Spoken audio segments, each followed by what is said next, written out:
श्री स्वामी समर्थ. कुंकुमार्चन करणे म्हणजे काय? इच्छित देवी देवतांचा नामजप करत एक चिमूटभर कुंकुम मूर्ती अथवा तस्वीरेमधील चरणापासून प्रारंभ करून तिच्या डोक्यापर्यंत वहावे अथवा ललित सहस्त्रनाम इच्छित देवी देवतांचा नामजप करत कुंकुवाने स्नान घालणे म्हणजेच कुंकुमार्चन होय.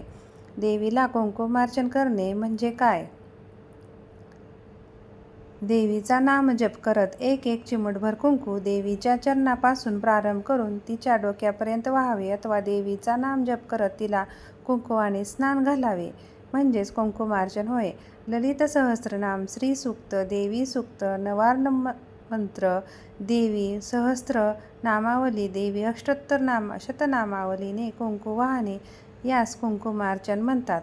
कुंकुमार्चन कधी करावे? अष्टमी, चतुर्दशी, पौर्णिमा, नवरात्र, लक्ष्मीपूजन, मंगळवार, शुक्रवार, पौर्णिमा, गुरुपुष्पामृत योग या दिवशी कुंकुमार्चन अवश्य करावे.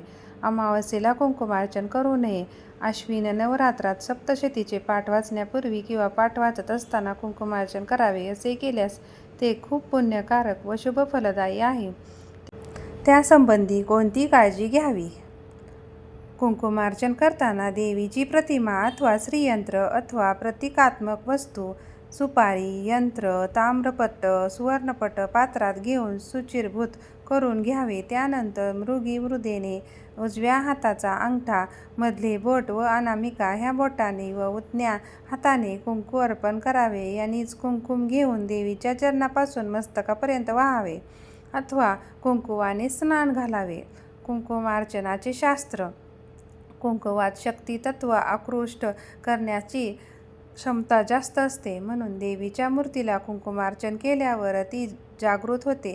जागृत मूर्तीतील शक्ती तत्व कुंकुवात येते. नंतर ते कुंकू आपण लावल्यावर त्यातील देवीची शक्ती आपल्याला मिळते.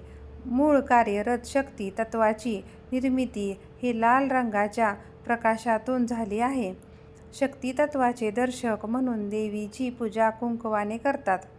कुंकुवातून प्रक्षेपित होणाऱ्या गंध लहरीच्या सुवासाकडे ब्रह्मांडातील शक्ती तत्वाच्या लहरी अल्प कालावधीत आकृष्ट होत असल्याने मूर्तीतील सगुण तत्वाला जागृत करण्यासाठी लाल रंगाचे दर्शक तसेच देवी तत्वाला प्रसन्न करणाऱ्या गंध लहरीचे प्रतीक म्हणून कुंकुवाच्या उपचाराला देवी पूजेची अग्रगण्य स्थान दिले आहे.